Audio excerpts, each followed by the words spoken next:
চলো তাহলে দেখে নিই যে এটা কী ছিল। এটা ছিল, আমি একটা মোচা নিয়ে এসেছিলাম, তার নিচের পোর্শনটা ওটাকে কুকারে দিয়ে একটু সেদ্ধ করে নিলাম। এই দেখো, ওই সেদ্ধ হওয়ার পর একটু গরম ছিল, ঠান্ডা করার পর এটাকে পুরোটাকে মেখে নিলাম।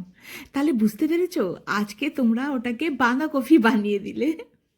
তো এটাকে ভালো করে মেখে নিলাম। মেখে পরে আমি একটা ছোট্ট প্যানের মধ্যে সর্ষের তেল নিয়ে নিলাম। এর মধ্যে দিলাম জিরে, একটা গোটা লাল লঙ্কা, অল্প কারি পাত্তা, আর দিলাম একটু মৌরি। মৌরিটাকে আমি যেমন থেতো করে নিয়েছিলাম। এর মধ্যে দিয়ে এটা যখন ভালো করে ফ্রাই হয়ে গেল, এটা ওই মোচার যে ফুলটা আছে নিচে, যেটা মেখেছিলাম ওর মধ্যে দিয়ে দিলাম অল্প নুন, আর এটাকে ভালো করে মাখলাম। যে লাল লঙ্কাগুলো আছে না, এগুলোকে একটু ভালো করে মেখে নিয়েছিলাম। এটা একটু ঝাল ঝাল, খুবই টেস্টি লাগে।